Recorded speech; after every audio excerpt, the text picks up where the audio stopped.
to Illiterate, a podcast where four friends overthink movies about cars and family. I am Jake. I am better than anyone in every conceivable way who gives a fuck about Harry Potter.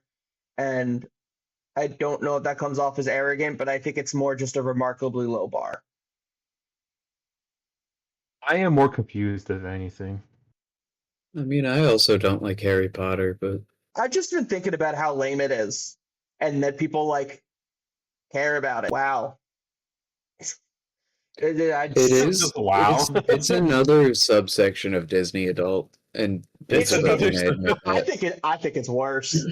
I think it's worse too, but people don't want to admit that it's the same vein. Disney adult are I- as I- the I put- lowest I put common it on- denominator of human See, being. I put it in the same category as furries, honestly. I don't know about all that. Honestly, I don't know. Furries, I'm coming around to. At least a furry can make good music once in a while.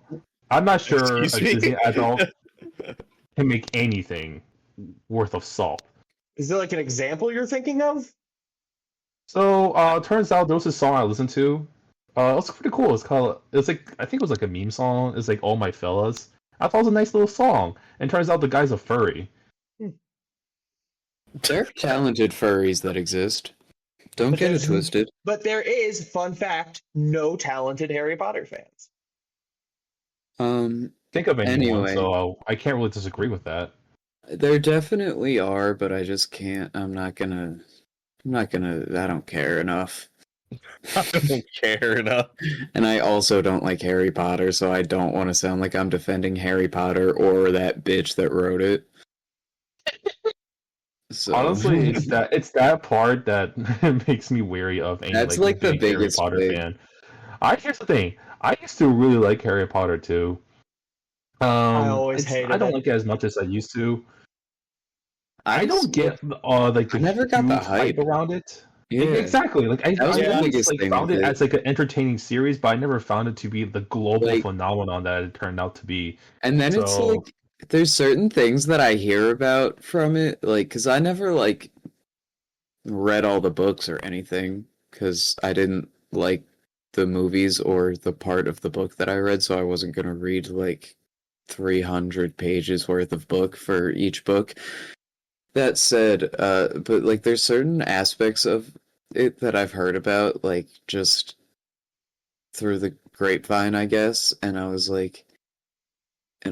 where I'm this is what everyone's talking about. This is the hype. I can't She stay names I she tried to- names the wizards with such crazy names, tried- stupid crazy. I tried to read them as a kid, and I was like, "Oh, this shit is ass." And then I tried to watch the movies, and I cannot stay awake through a single one. Yeah, they were slow movies, I'd say. And I'll watch I like them. anything. I like I a slow like movie. I just never enjoyed them. I'm on my Anywho, hater mode right now. I mean, You I'm are. always on my hater mode. I think I pissed Jake off with my Wordle stuff. I think I pissed No, Jake off with well, no. Word. I mean, I wrote Wordle. this down as my fun facts. Before all that. Actually, it's specifically because you pissed him off about Wordle, Matt. Well, There's no other reason. Wordle is fun though. It is fun. It'll be fun when I win it. Did you not You get the just gotta word? keep going at it. No, he didn't. He lost. I saw his progress. He's a Wait, loser. Did you give it all 6 guesses? You didn't He win. did. He did.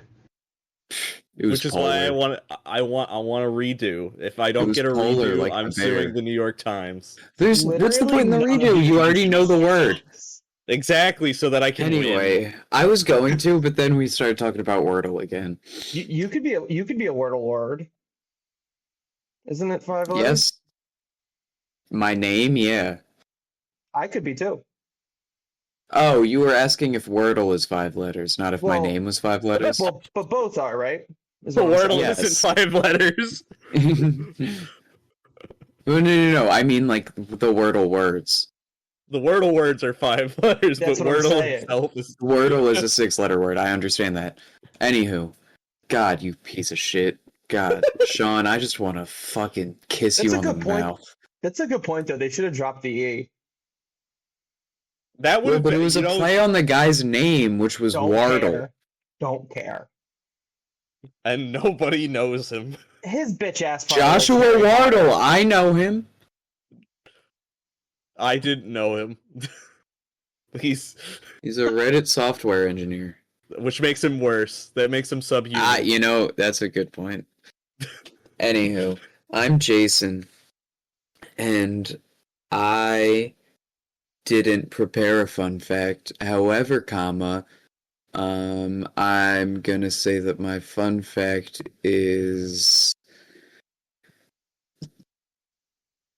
that purple Skittles are my favorite Skittle flavor.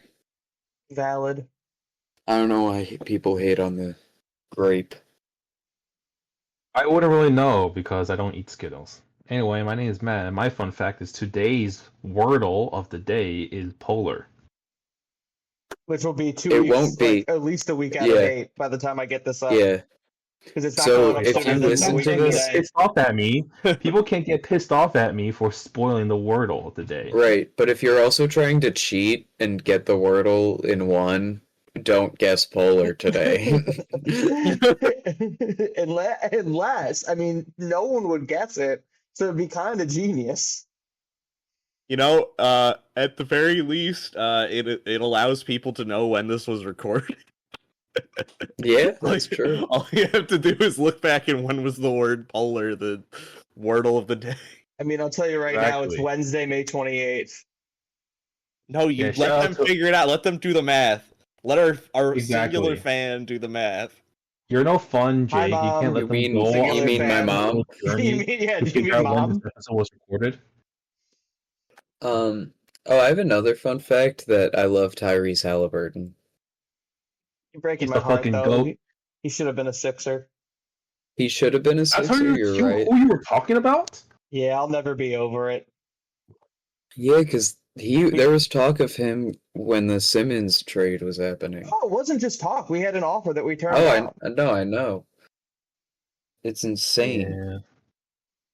It basically, like, there was other stuff in play, but it would have basically boiled down to, in practicality, it basically would have been Halliburton for Simmons more or less straight up because everything else was kind of a wash. And Yeah. I'll, never have a proper night's sleep for the rest of my life because of it. I'll always have a proper night's sleep because I don't think of balls when I sleep. Because of my sleep number mattress. Because of my sleep number. Wait, Wait, go what? to Cast. No, well, no, isn't Casper the one who sponsors all the podcasts?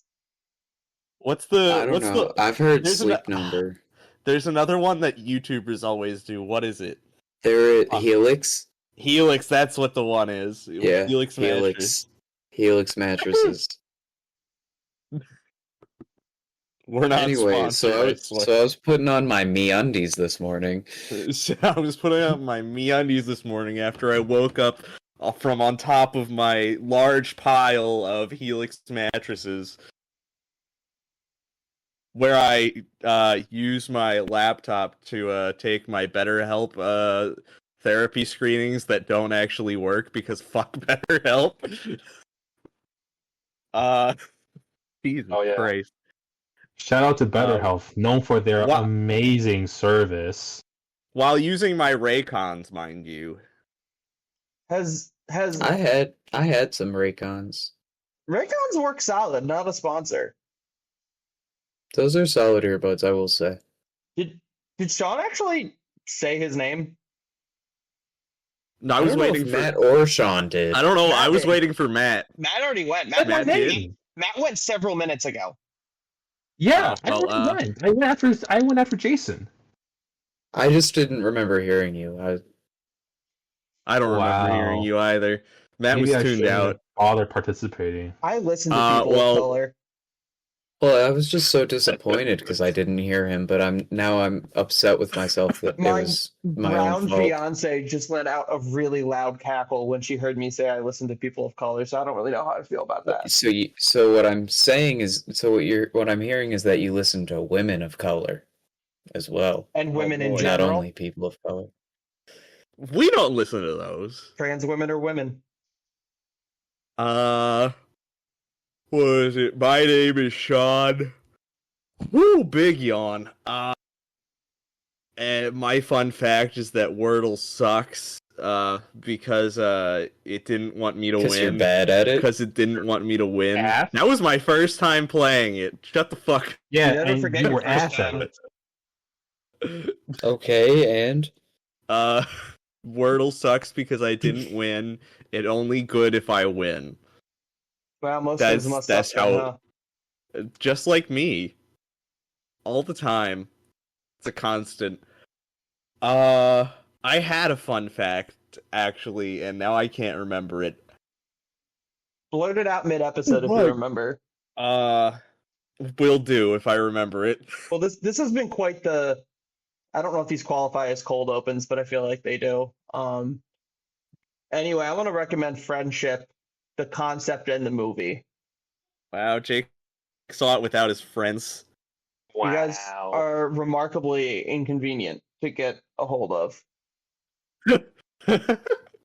well, we do live in different places somewhat. Oh, I have no. I at I least have no res- problem with it, but Sean, I'm not the one shaming No, someone. I know.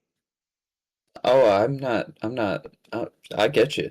Okay, I'm and crystal listen, clear I on you, wanna- baby. To be clear, I fully want to and hope to see it again.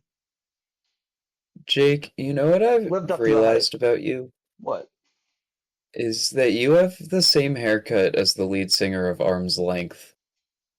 I don't know all that much about that. It's like, I'm going for the like 90s sitcom like bangs, curtains. Arm's Length is the well, band name? yeah. They'd have, you've probably heard Tough Love by them. Yeah, I'm looking From up the either guy. me or Haley. I'm looking up the guy right now. Oh, They're a do good you know band, what too. I recommend? Yeah. Lilo. I recommend that Lilo and band as a side Stitch. note. Another Don't you- classic Disney movie. One of those wonderful live-action remakes. Not at all has it lost its soul to the Disney money-making machine. Please go watch Yeah, it in your fuck local them. theater as it slowly drains out all of the actual films that are worth your time. Alternatively, I know that boycott is Disney Free sarcasm. Palestine. Alternatively, fuck Disney in general. In general. If you want Anyway. UNRWA, anyone got any More actual CG rights? abominations of your I do have some beloved recs. animated classics. Please support Disney. I have a few recs as well, actually, though. I want to recommend the comedian Chappelle Lacey because I recently I think it's I pronounced had Chapel seen Road. clips of him. No, Chappelle Lacey. I had seen clips of him, and he was always wearing like hardcore band T-shirts in the clips I saw. So I was like, he's probably cool. And then he was actually on a podcast that I am listening to from time to time called Hard Lore, Good name. and he was quite enjoyable on it, quite funny, and really Hard. loves hardcore a lot and knows a lot about it, and I like seeing people that care about that genre and that culture succeed. And then also two records that came out on the exact same day. We mentioned Arm's Length, actually I did earlier. They released their new album. There's a whole world There's a whole world out there, and it's amazing. Particularly The Wait and You Ominously End are two of the best emo songs I've heard in recent history, I'd say. And then a band whose band name conflicts me because it makes me happy as a fan of puns, but it makes me angry as a fan of the Philadelphia Eagles. The Callous Cowboys put out their new album, I Don't Want to See You in Heaven, and they are just the craziest fucking band in the world right now, and they're so sick, and everyone should listen to them. Everyone should know who they are. They're so crazy. It's fucking awesome. I feel like I had recently heard about the Callous Cowboys and They're so good. Their new album's so fucking. The Go Birds, singles though. were so good, and then yeah, Go Birds. Birds. But I mean, but they're not even from Dallas, so it's simply just a funny little silly name. But I do get a little angry every time I think of the Dallas Cowboys. So so be it. Hopefully they'll be Yeah, back they're in the really division sick. this- We're talking about cars and men, not we're talking balls. about cars Yeah, and we- men, not we're- balls. I sometimes I want to throw Sean. Sports are cool. Well, okay. Well, we are talking about something that's polarizing though, because I do think post 7 is when we've already talked about how people's fast opinions range wildly. I actually bumped into a thread the other day of people talking about 4 being the best one, which was boggled my mind. But today we're talking about The Fate of the Furious from April 14th, Yikes. 2017. That's crazy. Yeah, I know, right? I popped in and was like, really? I think it's the worst one. And someone was like, that's a wild take. And I was like, is it? To each their own, I'd except if it's Harry I've Potter. I have always heard number 4 ranked last, or close to. I the bottom. have a lot Yeah. of feelings that'll come off condescending about. I mean, look, I'm sure there's plenty of great people that like 4, but in general, I'm gonna kind of, I've said what I said on it in that episode. Anyway, well, so the 8th main installment, The Fate of the Furious, written by Chris Morgan, directed by F. Gary Gray, and shot by legend of the saga at this point, Stephen F. Winden, who also is the cinematographer for 5 through 7 and 3.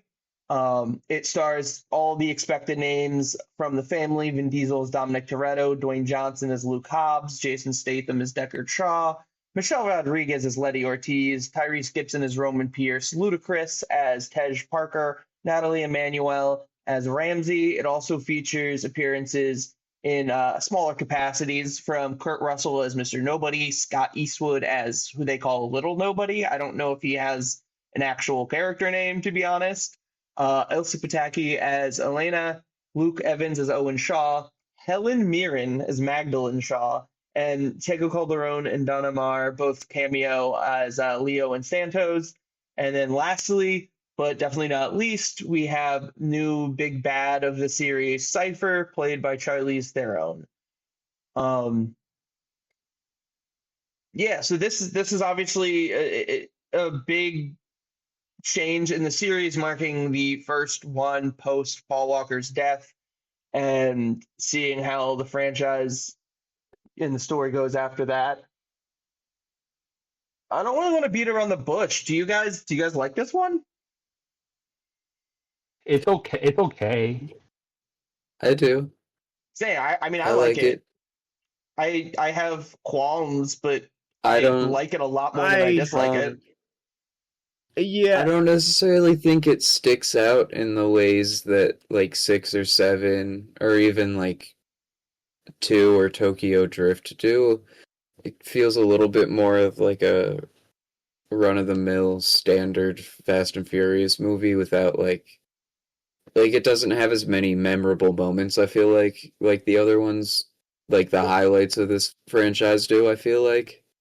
yeah. But it's still For me, solid. that's actually why I don't think this is much of a Fast and Furious film. It just feels more like a standard blockbuster with cars. Because it doesn't really have that grit and that energy that the previous installments has. But we'll get into that later. I don't know Let's if see I what Sean wants to describe it say. as. I don't know if I describe that as grit. Yeah, I know what he means. Well, though. I yeah, think it's not a good criticism. word I for know- it, but I know what you there's definitely mean. something missing. This is a little But too there polished. is there. Yeah, there's that's a good 100%. point. There's Yeah. 100% something missing. Like, the one thing that always makes me think of this movie, and I say this saying that I feel like the movie's fairly solid, but like it feels like it's kind of running on the coattails of what came before it a little bit. With like it starts off with the usual like you have some sort of action sequence going on right at the start. Stuff happens, that action sequence ends, and then it usually goes to something a bit more low key. And in this one, it like went to The Rock like watching over his daughter's like soccer game, and they keep making the joke at the end of it that daddy's got to go to work, like they understood the joke from Seven with The Rock breaking off his cast, but it's like you're pushing too hard into it. The thing that made daddy's got to go to work so funny in Seven was that it was just out of nowhere, and also The Rock flexing his arm and breaking off his cast. So like it feels like this one's trying to emulate what the previous three movies kind of had, but doesn't feel like it's trying to do its own in that regard. Yeah, that kind of goes It feels like someone didn't get the joke the first time, finally got the joke, and then tries to overcompensate by making it like a 5-minute long bit, even though it really isn't all of that in Fast and Furious 8. that kind of gets to the heart of I think one of the issues of the movie is, and like I feel like we're being really negative about the jump, but it is true that like we have talked like this whole series since we started covering Fast about I think like the sincerity that the series has of being one of its big appeals, and that feels like one of those moments where The Rock's brand has become bigger, so he's now playing kind of just The Rock, and he has to like make a winking nod and act like he's aware of how goofy it is instead of just leaning into it and playing it straight. And it just it's it's not backbreaking for the movie. It doesn't ruin it, but it's just a dip in sincerity and an increase in like I don't even know what the word. I had a word for it and I lost it. Maybe it'll come to me. But it takes a little bit out of it. This is definitely the time in which The Rock became more of a brand. And so, he had to be like more family friendly. He can't be, that like very hard-nosed cop. He can't be that anymore. He has to be like a family man. He has to have a daughter. He has to be at a soccer game. He has to cheer for his daughter on.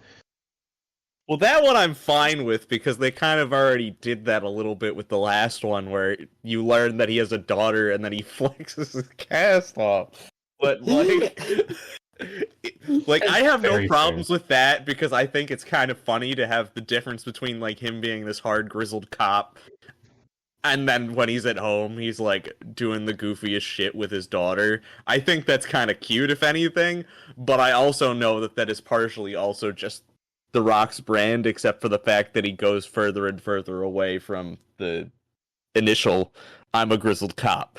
But yeah, He's a I know we're DSS starting agent. Oh, correct. Sorry. What was that? Oink oink. Yeah, I was gonna say. But Just different part of the pig. I say this with the movie like being solid no matter what to me, and that's kind of just how I see it. I don't think it's bad by any means. I think it's a solid, good time. It's just compared to the last three, it definitely does feel like a dip, but nothing that makes me go, ew, I want to stop watching. It just makes me go, that's disappointing, but this is still a solid watch. It's kind of like one step forward, two steps back to me, because like you said, Sean, I think the addition of Hobbs being a single father that in Furious 7 is a really good ad, and I think like the couple of scenes you get of getting to see him really be a dad are really humanizing for that character, and that's great. However, the dialogue in the scenes is so self-aware and tongue-in-cheek in a way that's kind of grating for me that it ends up doing a little bit more harm than good, even if some of it is admittedly kind of funny. But like I don't know, when he's being like over the top about taking his kids to Tay-Tay concerts, and like it's just a little bit too far apart from when we met Hobbs and he was like, get the fuck out of my way in 5. It just feels like he's not playing a real person sometimes anymore. He's just The Rock. Yeah, he is. It's like it's the beginning of the Rock brand. This is pretty sure this is like the time where he's still going to start making those like those rip-off movies. Like what was it? I think one was called like Skyscraper. The one's called what was the one with the white gorilla Rampage? Yeah, based off a video game. Yeah, I keep that forgetting was a it's the crazy video game. movie. That There movie was one was more. so It was like, what was that Roland Emmerich ripoff? What was that one? San Andreas? San Andreas, yeah. Yeah, Was he in Yeah, San totally Andreas? I forgot can't remember that Yeah, movie he for the was. life of me. no, he was. I didn't see that movie, but he definitely was in that. I do remember that movie existing. I just can't remember anything else about it. But this was the beginning of that era of The Rock in which I became really sick of seeing his fucking face. Yeah, Well, yeah. When did this come out? Fate of the Furious came out 2017. April in- 2017. Oh, geez, yeah. So that's when we're like right in his like prime of him being bigger, because you had like him in Jumanji, you have him in Jungle Cruise. And he's playing the same thing every time. Yeah, you had Skyscraper came out in 2018, Rampage came out in 2018, San Andreas came out in 2015. Jeez. He was in G.I. Joe. I completely forgot about that. You had Baywatch happened before this. Black Adam's on the horizon. Moana had Black happened 2 Adam was years on the prior. horizon since like 2004. Stay Black tuned Adam was in always on the distant future when we cover that. We should start teasing it now the same way he started teasing it so long ago. The hierarchy of power at culture illiterate will never be the same once we get to that. Okay, let's okay. I want to run through a little bit of plot because believe it or not, the movie actually doesn't open with Dwayne Johnson as much as we're talking about him. You do start with Dom and Letty on like a very overdue honeymoon in Havana when Dom's cousin gets into trouble because he owes money to this local racer, Raldo. So sensing that he's a loan shark, Dom challenges Raldo to a race, pitting Fernando's, his cousin's 1949 Chevrolet Fleetline against Raldo's 1956 Ford Fairline Crown Victoria and wagering his own 1961 Chevrolet Impala. After narrowly winning the race, Dom allows Fernando to keep his car, saying that a Toretto needs a faster car. The next day, in Havana, a mysterious woman flags down Dom looking for help on her car. It is Charlize Theron in dreads, which is absolutely diabolical in a bad way. It's a horrible look. So she shows him something on her phone that we don't see, but is clearly shocking to Dom. Shortly afterwards, we get the scene we talked about with Luke Hobbs at his daughter's soccer game before being given an off-the-books mission to retrieve an EMP device from a military outpost in Berlin, in which he's warned he will face arrest if captured. Hobbs recruits Dom and the team, which includes Letty, Rome, Tej, and Ramsey, to assist in recovering the device. During the getaway, however, Dom forces Hobbs off the road, stealing the device for the woman he had met earlier, who we learn to be the cyber terrorist named Cypher. Hobbs is arrested and confined into a high-security prison, the same one currently holding Deckard Shaw from Furious 7. They initiate a prison escape and are recruited by intelligence operative Mr. Nobody and his protege, played by absolute meh Scott Eastwood, Little Nobody, they call him, to help Tom and the rest of the team capture Cypher. Hobbs and the team protest working with Deckard, who reveals that Cypher had hired his brother Owen to steal an EMP weapon called Nightshade, and Moses Chakande from the last movie to steal God's Eye. So she's been the mastermind behind the previous couple of movies, a mass surveillance computer that was created by Ramsey. The team tracks down Cypher and attack the base and steal God's Eye.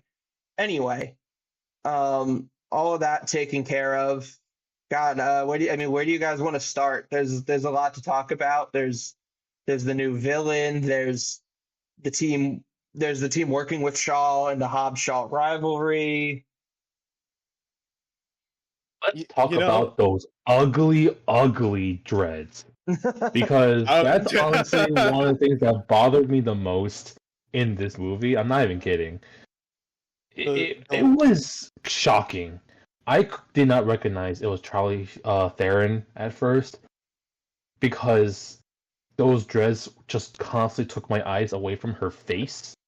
The You're not locks gonna are believe it, disgusting. but it's actually not Charlie Theron. It's Charlize Theron. Charlize Theron, excuse me. So Charlize Theron, I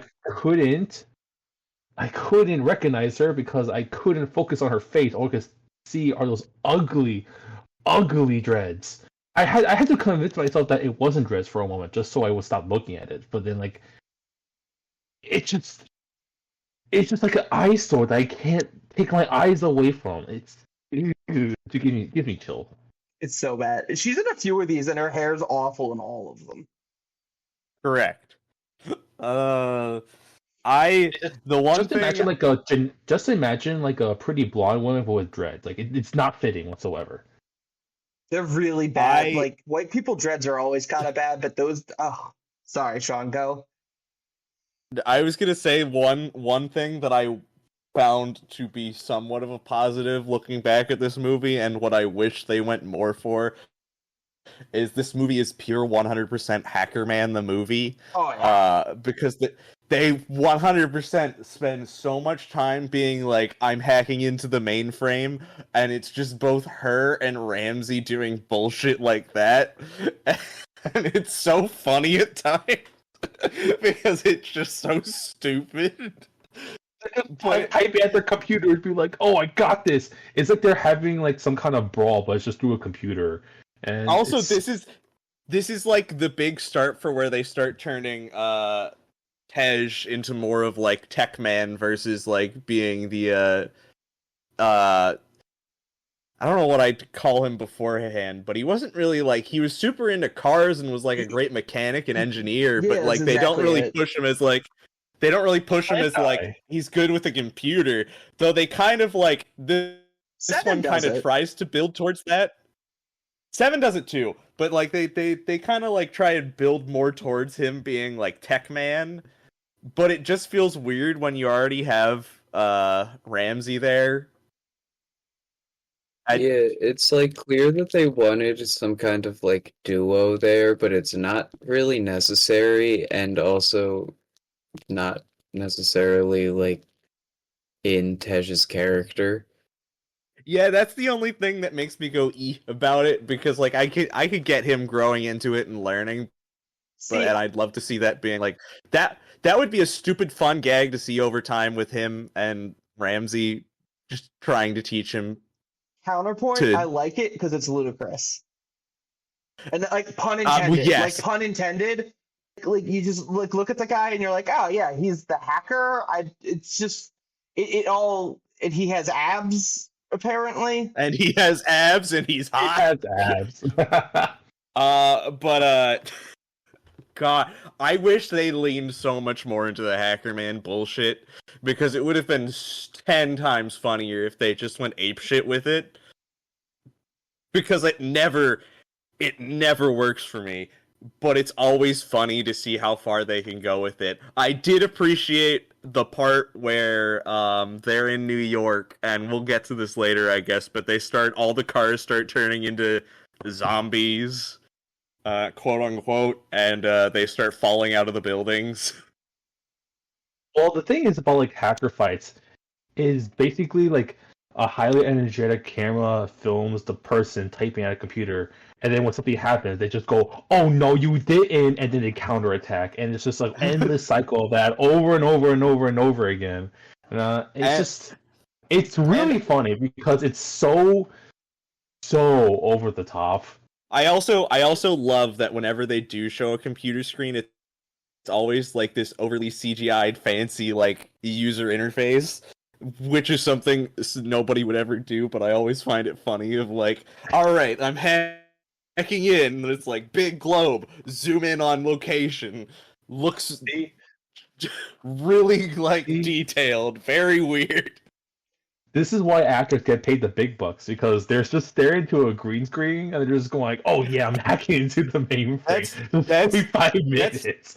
That is my favorite part to imagine, is that, you know, they can probably just flip on like either the like just put a green picture in the background of the computer screen to just be like, I'm hacking into the mainframe, and they're just smashing their hands on the keyboard. And you just had I would giggle so much the first couple of times I'd have to do that if I were, obviously I'm not an actor in any way whatsoever, and I couldn't do that. But if I had to, there's no way I could not sit there the first couple of times of doing it and just giggle because I'm just smacking my hands into a keyboard to act like I'm cool and shit. Oh, I'm hacking into the mainframe.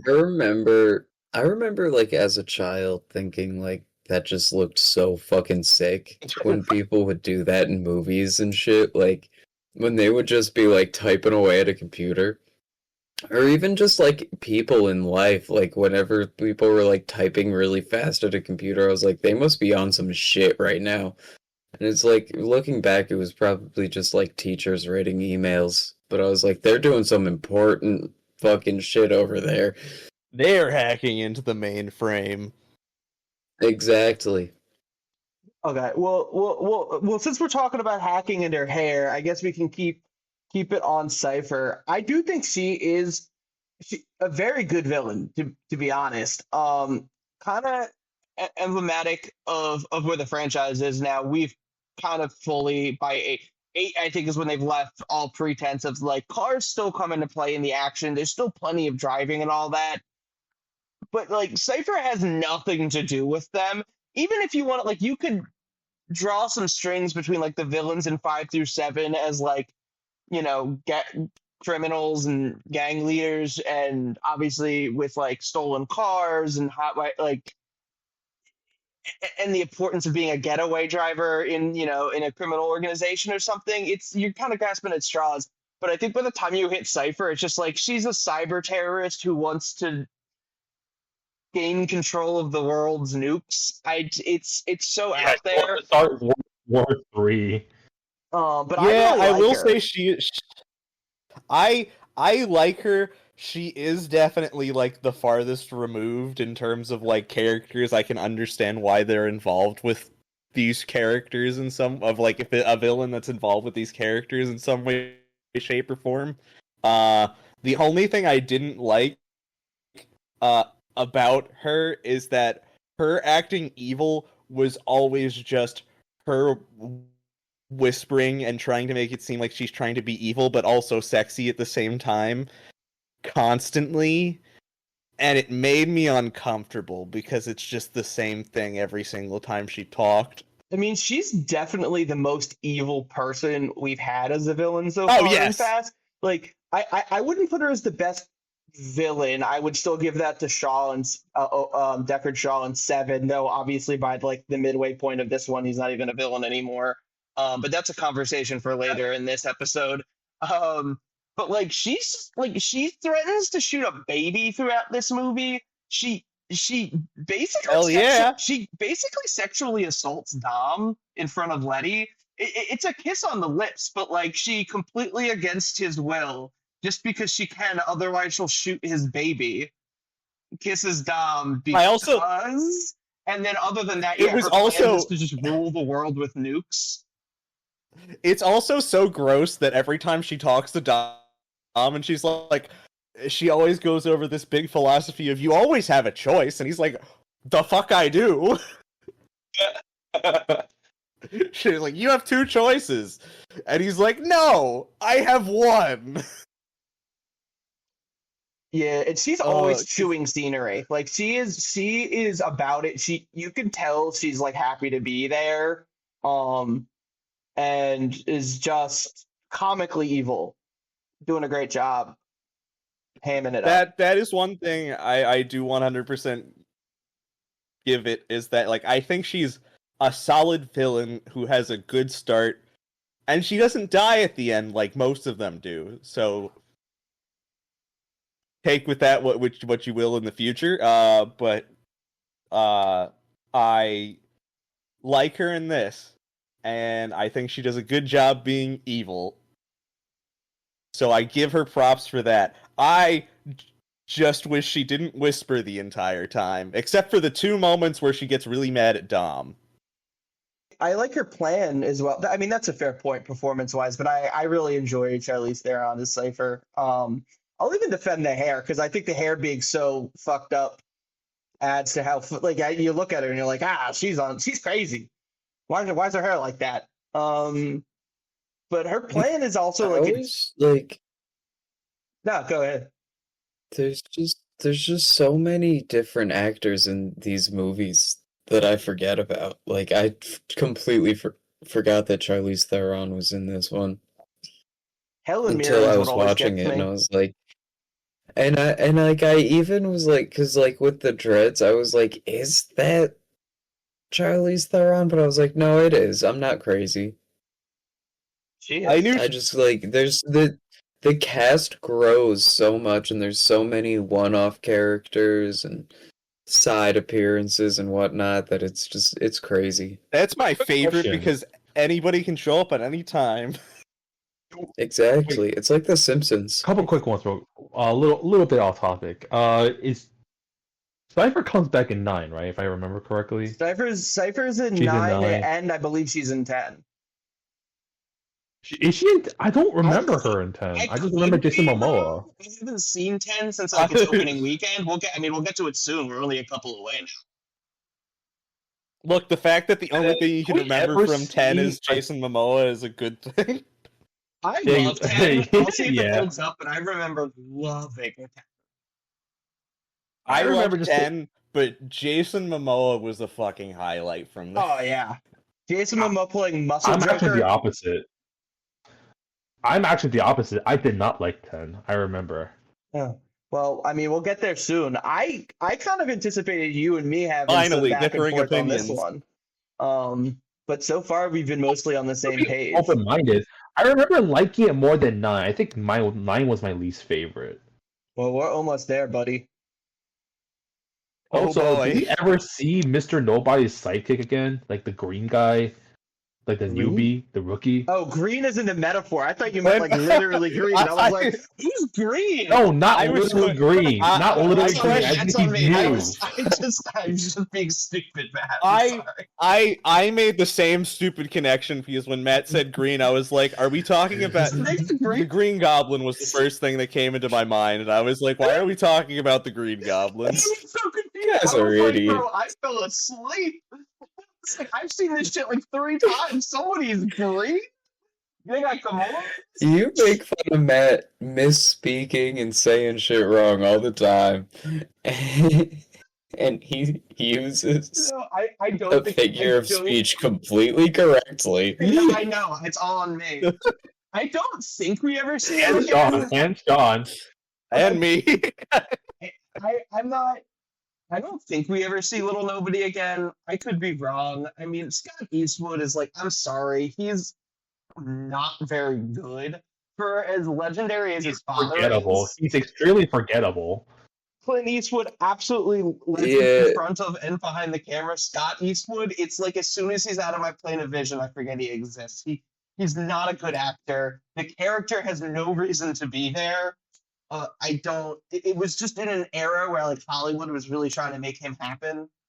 And I don't remember if he comes Really? back. Yeah, I wanna say and no. it was just to give someone for Kurt Russell to like be witty too. You know what I mean? It's Like it was just for him to have like a sidekick that was like a slight punching bag. And But for if they Rome- just and had for Kurt Rome to be a everybody- menace too, because Rome's an absolute menace to him, complimentary. Oh, yeah, well, yeah, but I just mean like because he's introduced through him and they Oh, yeah. spend pretty much every scene together. And you know what? Scott Eastwood plays the same role. He's in the 2016 Suicide Squad movie, which I'm willing to bet this is a realization for y'all about that. Probably. I was that's so Wait, crazy what? You know, because I he was plays, about he to plays say the same character. He who the stands fuck next was to he a, in he that? stands next to Amanda Waller and gets made fun of by Deadshot, and that's it.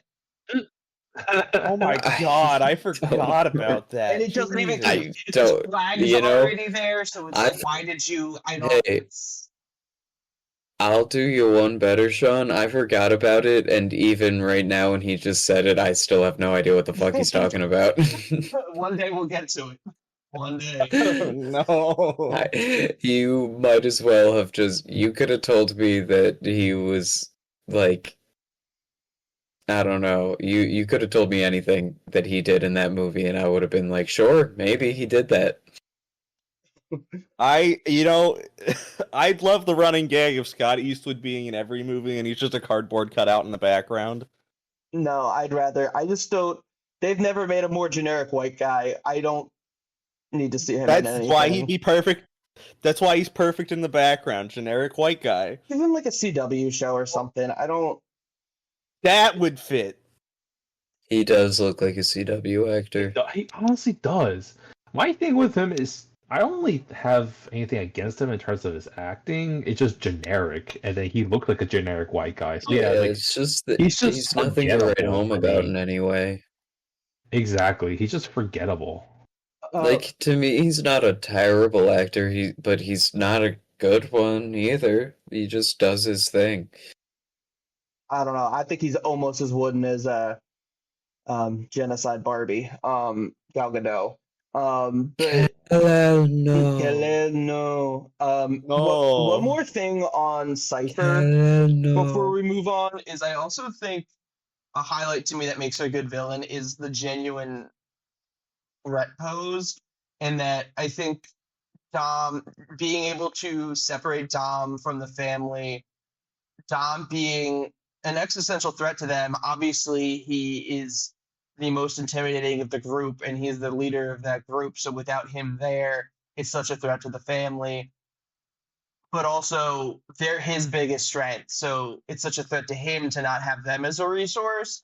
And it does create a situation where somewhat playing off the like knowledge of Vin Diesel being the star, you don't really know exactly how it's going to go because you're like, oh, he'll win fights against them, and kind of get into the leverage real quick that she has.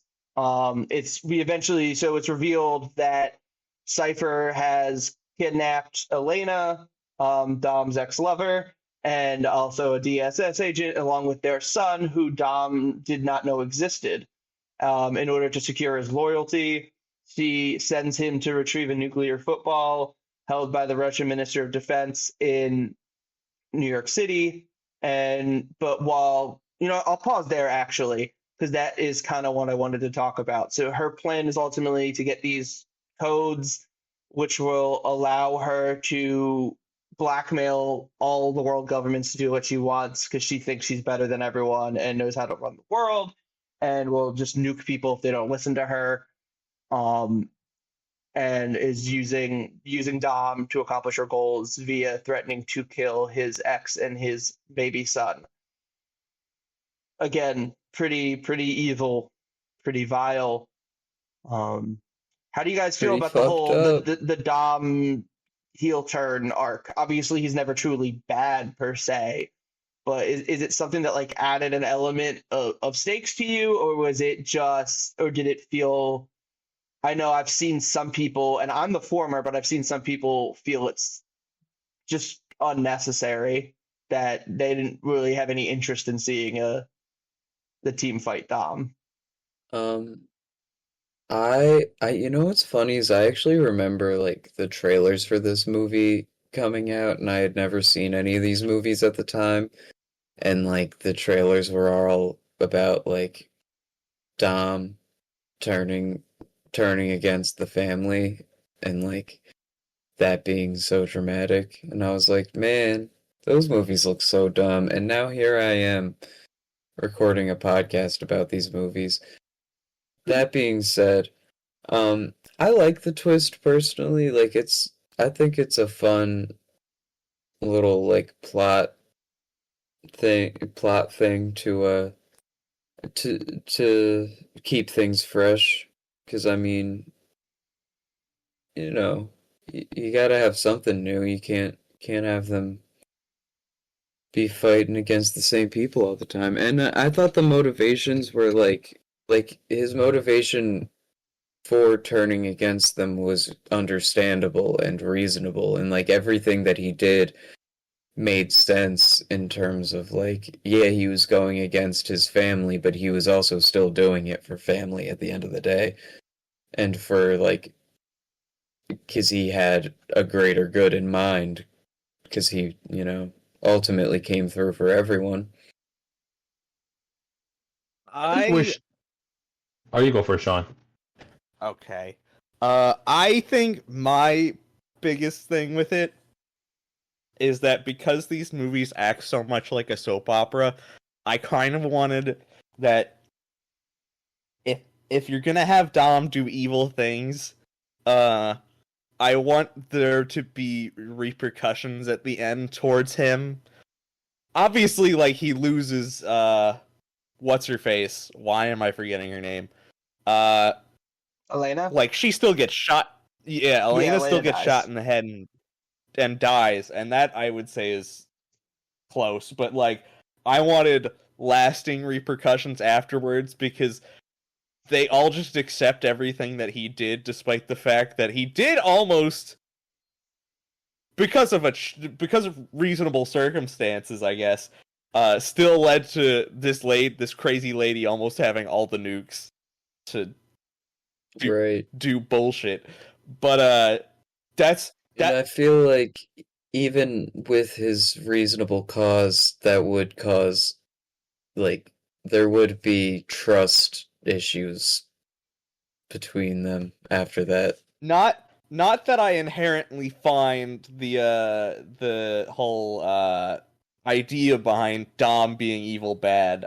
I do similarly remember when this was probably around the time when I saw a lot more of the trailers for Fast and Furious stuff, and the whole big thing was that Dom evil. Yeah. And that was the big thing that they were pushing, and everybody going like, but why?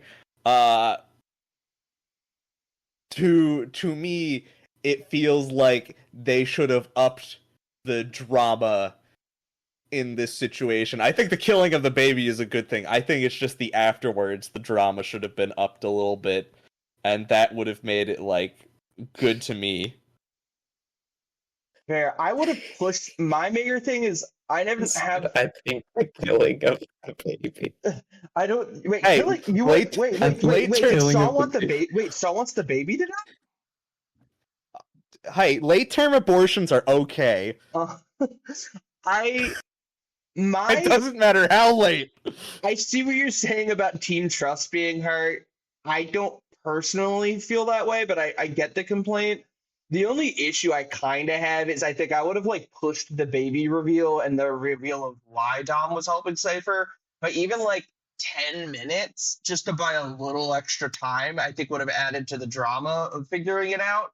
Because it's pretty clear early on that he's not just turning heel, like that there's like something behind it. But I mean, overall, it definitely adds to the stakes having Dom being someone who takes such a paternal role in the family, and now literally having a son is just something that seems like a natural progression to get to if you're going to keep making these. So I kind of overall like it, and I'm glad the baby isn't dead because I think I'm quite interested in seeing Dom's progression as a literal father. Also, because babies dying isn't, good. Much to, former cast member Gal Gadot's disbelief. Anyway. I do remember when I first saw that beginning scene where she shows him her phone and is like, I got dirt on you, essentially. My entire thought process was thinking of SpongeBob and that one thing where they were talking about the embarrassing pictures from the Christmas party. Oh, yeah. I don't know why that was always the first thing that popped into my head, but it was always like, she has pictures of him naked, of course. That's what she's showing him, and that's why he wants to help her. That should have been the plot, that she just has Dom's nudes. I will release porn. So I will release your entire album to the public if you do not Help me get nukes. So, Dom, I don't know how to rebound from that. Dom briefly is able, with the help of Raldo from the opening scene in Havana, is able to briefly evade Cypher's surveillance to meet with Magdalene Shaw, mother of Deckard and Owen, antagonists from the previous movies, played by Helen Mirren.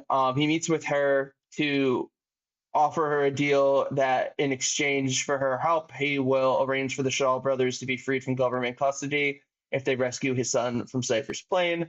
Cypher hacks into the electronic systems of cars, remotely controlling them via auto drive. That's the zombie shit Sean was talking about before, causing them to block the convoy so Dom can take the football, who has successfully managed to make her believe that he was just fixing his car when he was off camera. I do think like one of the highlights of Fast after 7 is when we've hit the point. I guess it kind of happened beforehand with like Kurt Russell showing up, but like Helen fucking Mirren being in one of these things and also just being a damn delight in it. She has remarkable chemistry with Vin Diesel. Is to me just like one of the benefits of this thing still going. I kind of maybe we should save this for the end of the episode. But there's a lot of talk about whether or not they should have ended at 7. And for me, the biggest case and why not is that Diesel seems to want to just recruit like great actors to just go have a ball in these things. Also, And recruit he does. I agree, and if anything, it just the amount of people that they keep adding to these things and the amount of just fun shit I get out of them is still tops it a little bit. I still love Jason Momoa from 10, and I can't wait to see more of him in, I guess, what is 11? 11, 10 part 2. I don't know what they're calling it. At least one of them. 10.5. 10.5. 10.2 So, Redux. the team intercepts Dom in their cars, but he escapes and seemingly kills Deckard, shooting him point blank in the chest. Letty catches up to Dom, grabbing the football from him, but is nearly killed by Cypher's enforcer, Connor Rhodes, before Dom steps in, forces the football from Letty. In retaliation, Cypher allows Rhodes to execute a tied-up Elena in front of Dom and threatening to kill his son next if he fails to follow orders again after he refused to kill Letty. Dom infiltrates a military base in Russia for Cypher, using the EMP device to disable security and activate a nuclear submarine, allowing Cypher to hijack it in an attempt to use its arsenal to trigger World War III. So, Sean already kind of mentioned it. Elena dies. For me, that's enough of a consequence. Elena as a character is someone who is, she is obviously she's not like main cast, but there's genuine like it's upsetting. A baby's losing its mom. People cared about her. You've seen through several movies now that she's a genuinely good person. I don't think it's as bad as, and I don't think it's a fridging scenario like when they killed Letty, because she ended up dying. Her arc was her acceptance of her life post her husband's murder, post Dom leaving for Letty, and the decisions that she made on her own accord to have that child and to keep it from Dom because she wanted Dom to be happy. And she goes out essentially protecting her child and being who she always was, of just a good person. So for me, one of the stronger suits of this movie is that there's like a genuine consequence of Elena dying. As sad as it is, at some point there's got to be some kind of repercussions. And for me, that there was enough in this one. But I don't know. It sounded like Sean maybe wished there was more. Yeah, he wants more dead babies. I don't want the baby to die. I don't believe you. I just wanted to afterwards for them to be like, we don't entirely 100% trust you, but we'll learn to forgive you in time. That's all I could have wanted. No. You just want more consequences, and when you say more consequences, you just want babies to die. You know what? You're right. I wish that Charlize Theron's character took a bunch of babies, put them on an island, and then used the nuke that she just got to blow up the island. So she just nuked Exactly. a bunch of babies because she wanted to show the world powers that she means business. Exactly. Exactly. That's how I'm gonna become CEO of Yeah. big corporation. Actually, I'm gonna start blowing up babies.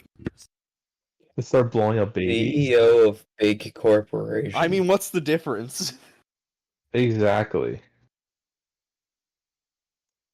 I become CEO of big corporation. Nuke I blow up babies. baby. Oh. I blow up baby. You give me business. I believe that's how a lot of things work. I keep finding in situations where I'm like, I don't.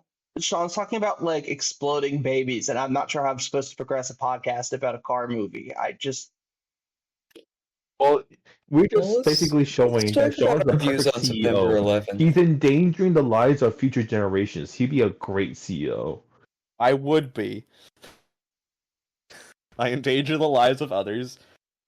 I If like. Sean's a CEO, just call me Luigi. was gonna say Sean should be Hey, in Luigi. healthcare. I was about to make a similar joke. Um, I'll go out the way I should have been brought into this world by Jason. With a bang. Sound like a dog. I was gonna say Jason should have given birth to me, but you know, that works too. With a big bang. okay. Big bangs, nuclear submarines. Intercepted. The submarine gets intercepted by the team, who shut down its weapons and drive towards the gates to prevent it from leaving for the sea, while being pursued by Russian separatists because there just needs to be a third party shooting guns, and it works. It's a well done action scene. Deckard, who has faked his death with the help of Magdalene Shaw and Dom's former crew members Leo and Santos, that we see in a flashback that reveals the full of what was going on earlier, teams up with Owen and infiltrates Cypher's plane to rescue Dom's son. Once Deckard reports that the child is safe, Dom turns on Cypher, killing Rhodes, her henchman, before rejoining his family. Cypher fires an infrared homing missile at Dom's charger, but he breaks away from the family and lures the missile to the trailing submarine. The family blocks Dom from the explosion as the submarine is destroyed. After defeating Cypher's henchman, Deckard confronts her, but she escapes via parachute. I mean, that's the biggest set piece of the movie, so I feel like it's a good time to talk about the action. Obviously, these are very action and set piece driven films. I do think that all of it is good in this being a highlight, the action in the Arctic, and with the submarine, you get to see The Rock steer or torpedo with his arm while hanging out of a Jeep, driving on ice. It's over the top. It's silly. I give them a lot of credit for, I think, continually coming up with like new sets and new scenarios that are admittedly very creative. That said, it's all good. This is a very good scene. The movie overall has good action, but it's not a high point for the franchise. And it does also, kind of how we talked about it becoming a little too tongue-in-cheek, I think this is also the movie where it becomes a little bit too... All the VFX work is good, but it all becomes just a little bit too out there and a little bit too good CG that it doesn't have the charm of the previous feel, for my opinion anyway. No, I agree too. I was gonna say something similar. That like I think definitely, like you said, this action scene towards the end is definitely the best in this movie, and it's good, and there's no poor action in the movie, but like I said earlier, it's just overall a less memorable movie, and I think there's less memorable action throughout. I think just about maybe not every movie before this, but most of the movies that came before this have like multiple times that you can think back on that were memorable, that were really good action scenes. And this one doesn't have that so much. It has good action, it just doesn't have memorable action that you're gonna look back on I mean, As I do much, agree at with you. least. I completely agree with you guys. But it's also just where did they go from seven? Because I feel like they struck a good balance in the last movie where they mix like CGI effects with more practical effects.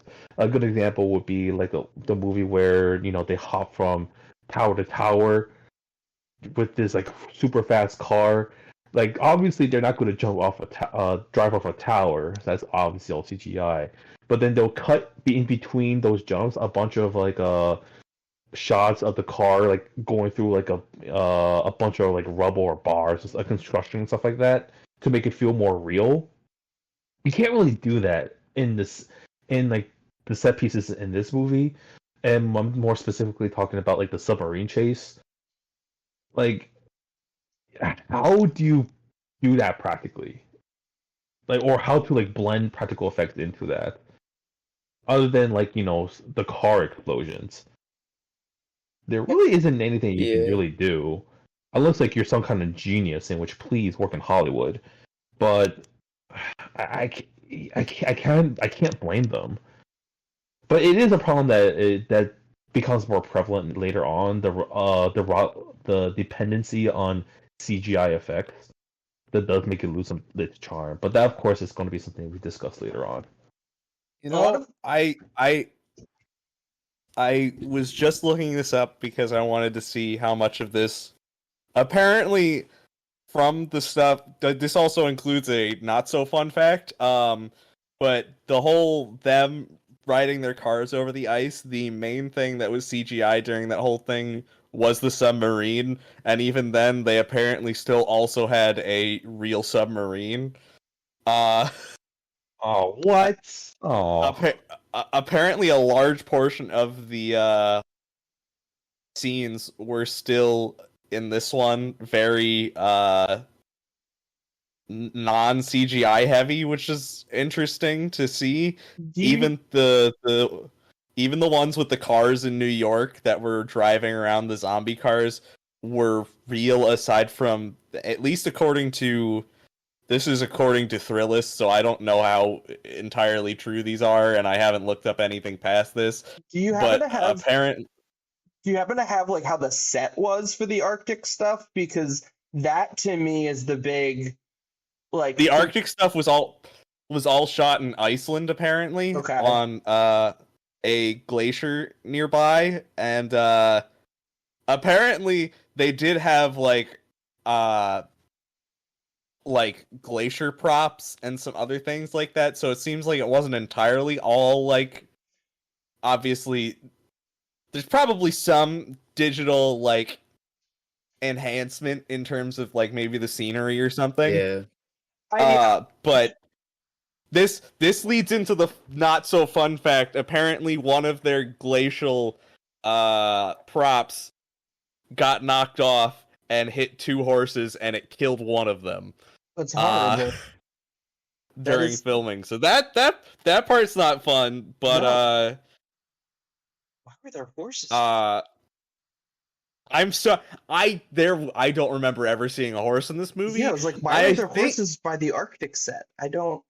I believe they typically use horses for like, I don't know if they use them for moving things around on sets.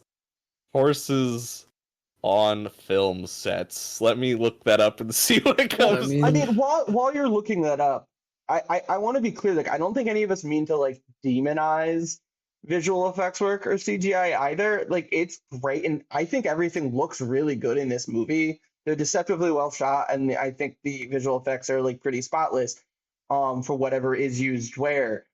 There's been like a weird cultural swing back of because you have places like Marvel Studios that over rely and don't plan things ahead of time, so they do a time crunch, and then as a result, effects look poor. That some people like demonize the idea that CGI is just bad, and I don't think. I mean, correct me if I'm wrong, but I don't think any of us mean that. But it does just hit a point where you're starting to lose. And for me, it was because I think the blankness of the setting, which I guess was a practical set, but I'm assuming at least the horizon line is going to be done, in post. And that's something that has just less to it than like a city, like when they're driving the cars, as the example that was used between the buildings and the city skyline, versus just like endless ice. It's cool to see them driving on ice, but it's also a little bit sterile and like not trying to even make a joke, a little bit cold. Hmm. Well, yeah, there's just less environment to play with in the scene. Like, Sorry, I found some more information unrelated yeah, on the horse. that's it. Uh, Really? apparently, so the horses were completely unrelated to the I was film. gonna say they could have just been They- horses that were they in just, Iceland. They were just horses that had been there, and Damn. the prop apparently broke one of the horse's legs. So that's Oh. why they had to put the one down, which is disappointing. And apparently, from this, I've also learned from a further rabbit hole. Apparently, while filming The Hobbit, 27 animals died. Jesus Christ! Why are you ruining our night, Sean? I didn't think that this would be the rabbit hole I found when I looked up Fate of the Furious production. Well, get out of the fucking Well, hole. was the rabbit harmed? That was a good one. This is fucking awful. I don't understand. Can we, I just let's move on from endangered animals to endangered babies. I think off of the ice, the scene with Deckard carrying the baby carriage while taking out the guys is really fun. And there's presumably no animals harmed. I agree with that. I like the scene with Deckard and Owen taking over the plane. That was a fun scene. I could, like, to be honest, go without Owen in this one. I don't hate Owen. He just doesn't add a whole lot when you already have Deckard and Magdalene. But overall, I mean, it's a pretty, for like as many things that are bouncing around with them taking the plane, the stuff on the ice, the stuff with the Separatists. I think it's all pretty easy to follow, and there's not really a weak point. No, not Yeah. really. The finale in general is pretty well done. Action's pretty nice, even with some of the CGI use, especially with like the submarine. But it's still entertaining. The plane scene was my favorite part because it's always I always enjoy like close quarter combat. And Statham is so good at that. Statham is Yes. very, very good at that. Statham, they should put him in And John Wick. I was just gonna say, oh, now I forgot. All right, go ahead, Jake. Oh, I was just saying I want to see Statham in a John Wick movie. That would be nice. That was all I had. All right. Well, let me wrap up the plot because there's a couple more things I feel like we No. need to talk about, but it'll be just easier if that's all kind of big picture out of the way. So No. they're all back home. They're having the usual post-movie cookout. Mr. Nobody informs Dom that Cypher's still at large. Hobbs has his record cleared and is offered his job at the DSS back, but he declines because he says fuck pigs. Actually, because he wants to spend more time with his daughter. But it's kind of nice that we have multiple characters whose arcs conclude with them leaving law enforcement. Anyway, Deckard delivers Dom his son, and they set their differences aside, and Deckard's accepted into the family, which is a little weird, and one of the things I want to talk about. Dom names his son Brian, and they do their prayer and celebrate. So that is the Fate of the Furious. On a positive note with the Shaws, I do think the Hobbs-Shaw rivalry really works, despite the fact that I think there's like more natural reason for a rivalry between Dom and Deckard because of the fact that Deckard killed Han, who Hobbs didn't really know as well as obviously Dom did. But frankly, like as much as shit as we kind of gave The Rock at the top of this episode, I think him and Statham have a really good like chemistry as far as like rivals go. So I kind of really like all that stuff. Oh yeah, there definitely is chemistry between the two.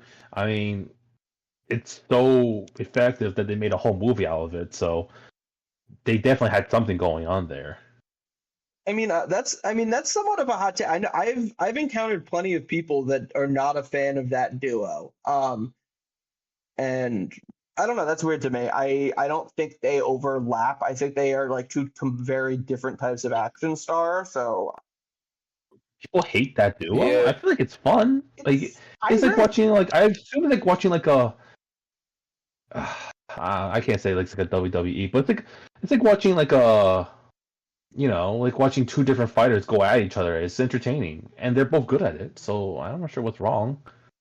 I think one of the bigger issues I do have is I think the Deckard Shaw and Shaw family redemption comes a little too quickly. I get, the I Shawshank Redemption. yeah, I think the Shawshank Redemption is too quick. I understand that Deckard saves Dom's kid and kind of by extension Dom's whole, all of the family by allowing Dom to fight back. But like he still killed Han. I can understand like letting him go, honoring the deal. Dom's a man of his word. That's why all these people were willing to help him throughout this movie, put their lives on the line for him. Totally get that. But having him at the family cookout at the end is a little bit much for me. And the fact that they have to write Right. in that like him Yeah. and I'm all for saying that secret agencies and the government are bad, but like writing in that basically the Shaws were just good people who got screwed by like British secret agencies feels like it's a little too much. Yeah, I'm okay with I redeeming agree. Shaw. I understand the appeal of wanting Statham to be a protagonist, but can he be an edgier one? Or just Yeah, have to earn it a I little more? completely agree. It would be so much Yeah, more Yeah. interesting if he was like an they anti-hero. sanitize him a little too much. Yeah. Yeah, I It think would I'd be so like it a much more lot. interesting if he was still antagonistic. Yeah, I'd like it a little bit more if he were more of an anti-hero in the end, and that's just how it landed. Yeah, and like you said, like I don't have an issue with him, you know, being forgiven in a sense by the family and them being like cool with him, but for them to like you said, invite him to their cookout and like, break bread with him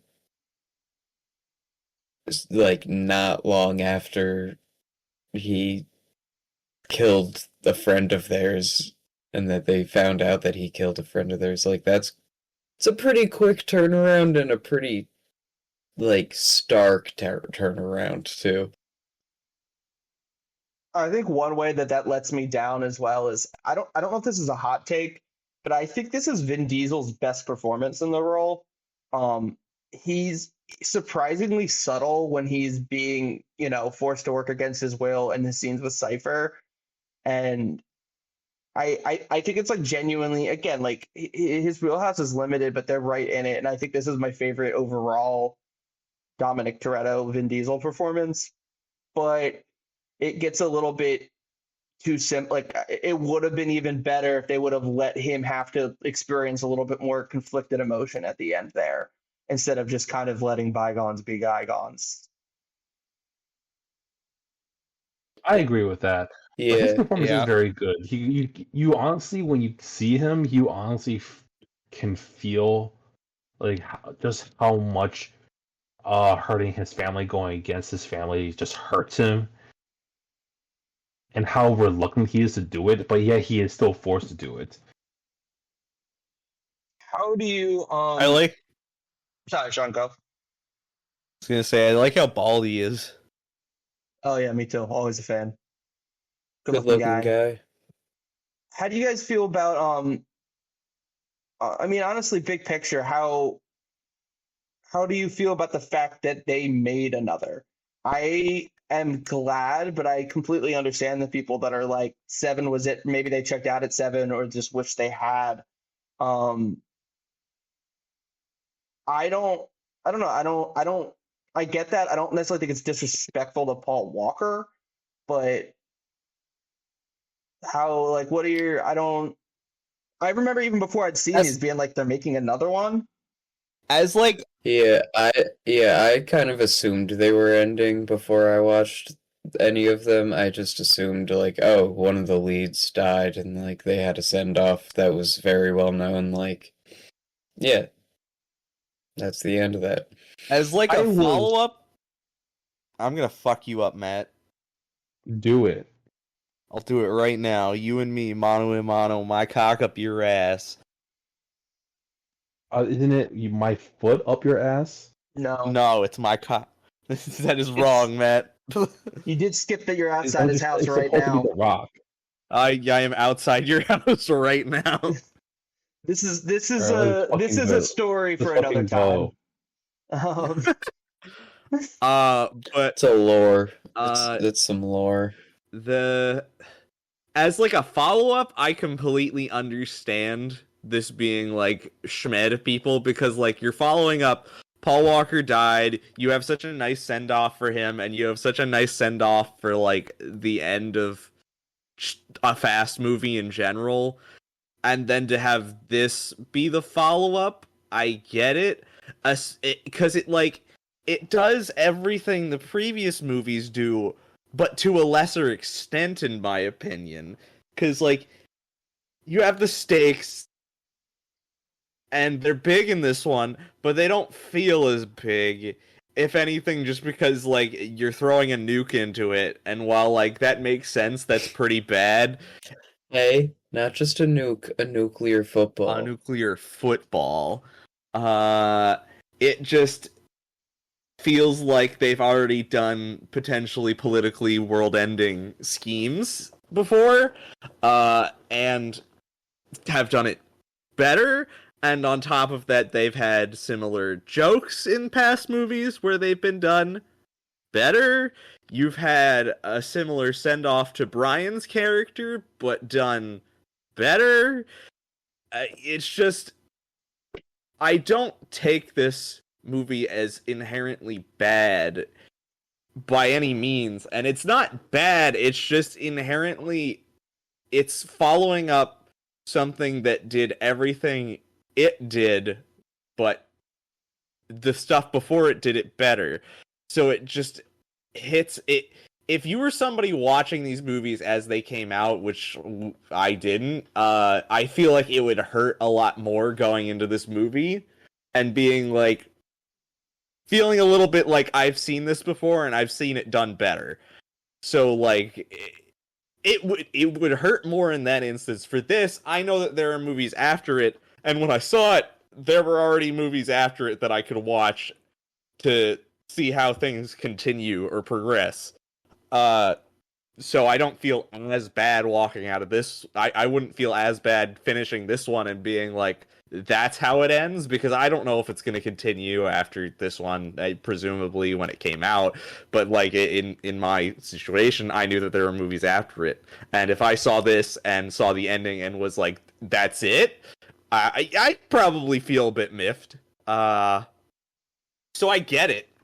But like, all in all, taking into account the whole big picture of like, there are other Fast movies, and we get Hobbs and Shaw after this, and we get Fast 9 and Fast 10, and we're eventually going to get Fast 10.2.5, whatever the fuck it is, or 11, or 75. It just, to me, in the grand scheme of things, it's just an okay Fast movie in the long history of Fast movies. Or I shouldn't say okay, it's just solid. Well, Yeah. Yeah, I think mine and your sentiments are very similar. I think for me, it's like you said, it's just pointless. There really isn't a good reason for this movie to exist. It's not bad. I think I could confidently say objectively, this is a decent movie. The main thing the main thing I will say better than the other movies. There's no point to its existence. Yeah, the main thing I do say that this movie does that I appreciate is, for later on, it acts as a backdoor pilot for Hobbs and Shaw, with them breaking out of jail and seeing them do actiony shit together, which is fun. But that's the one new thing that I feel like it does, and that's about it. What do you guys? Yeah. Wait 1 second. So, like, for me, the movie is enjoyable. It's just completely pointless to me, and I don't get why people would say this is disrespectful to Paul Walker. I get how his character isn't very integral to the Fast franchise, but it's not like you can make more stories with you can't make more stories without him. But this movie just kind of makes his presence Yeah, felt I kind because there's so much chemistry missing.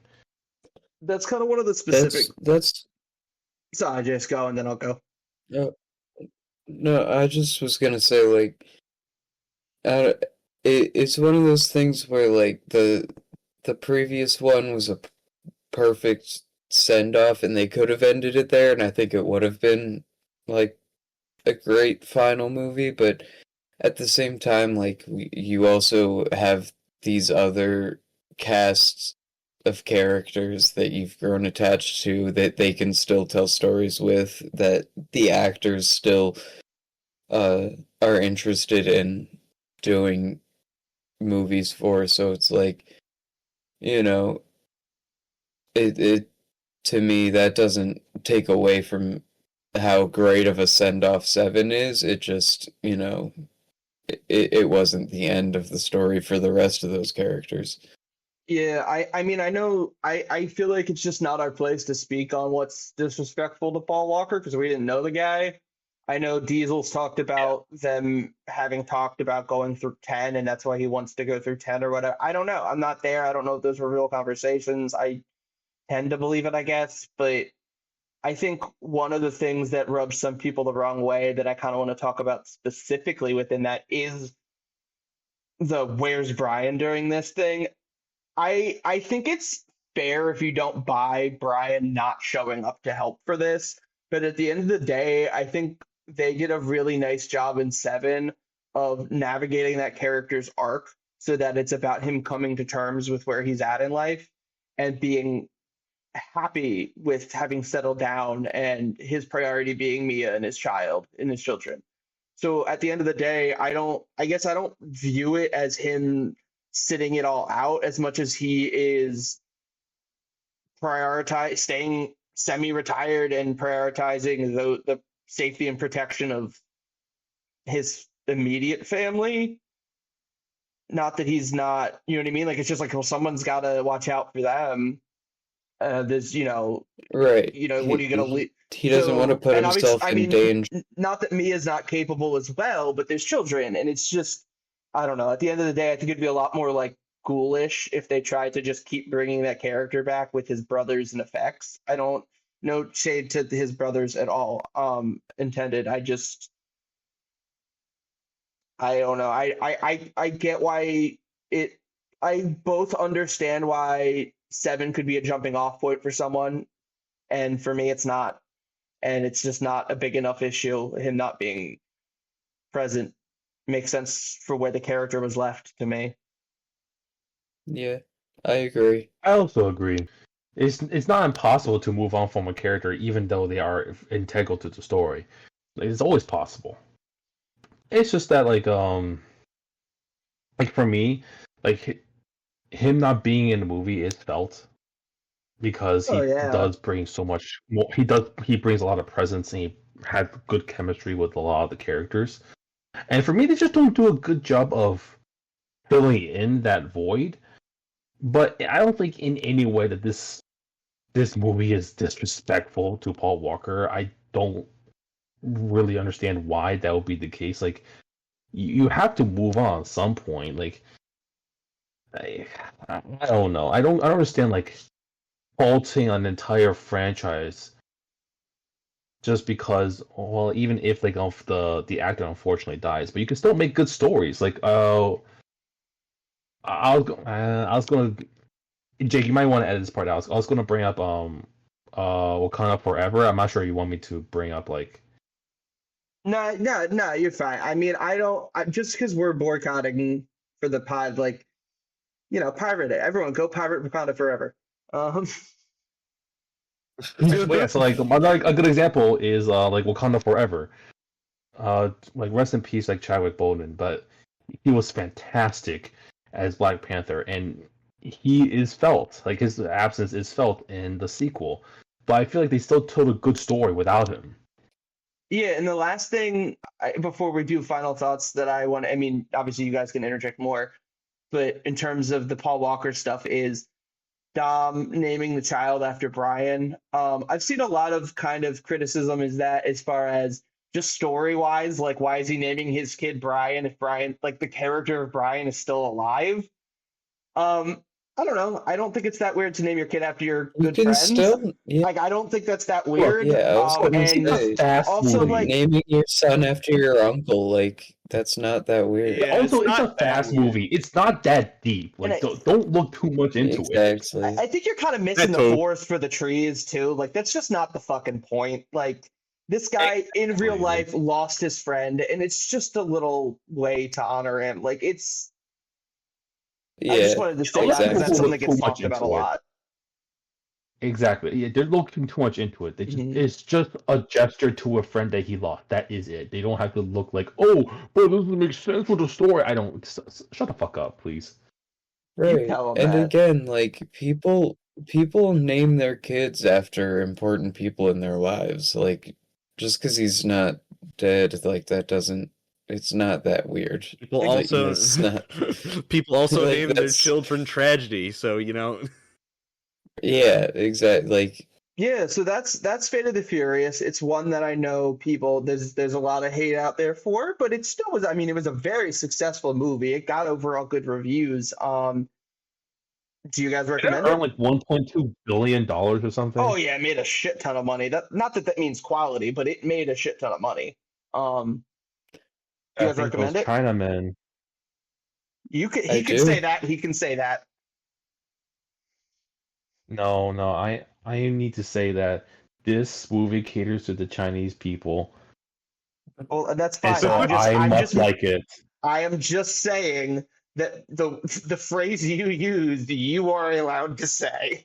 I recommend this movie for no other reason than it's just solid. I recommend it too. I think I made my qualms clear.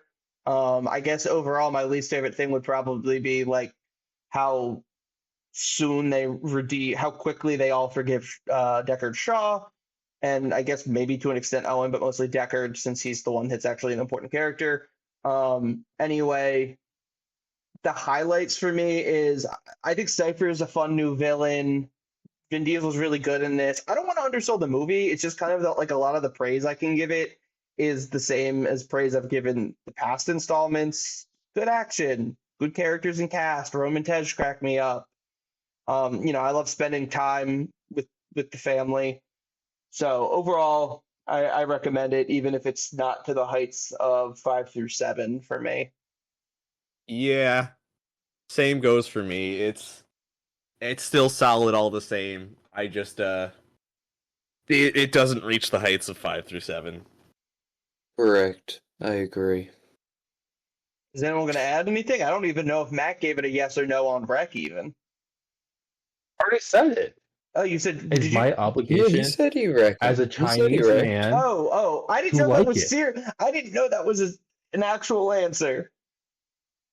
All right, since just Jake wants I me recommend- to give a serious answer, yes, I will recommend this movie. No, It's solid. There we no, go. you don't have to give a serious answer. I just didn't realize that I didn't want to sell you short. I cut you off enough as it is.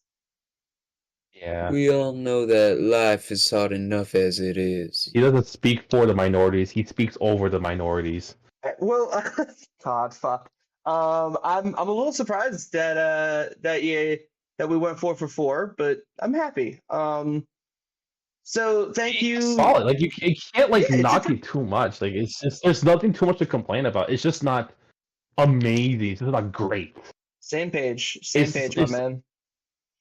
It's just it's like eating milk chocolate. Interesting. Matt always has at least one weird analogy per episode. It's So the most generic one. Nobody like everybody will eat it, but then nobody's like it's not nobody's favorite. Everyone I don't know, it's my prefers it with, like, favorite. almonds or like It's my favorite too. If I had to Really? choose between a chocolate, I'd choose milk chocolate. like, are we? Yeah. Like, what are? Me I mean, what ass. are our options? Like, are we saying like white milk dark?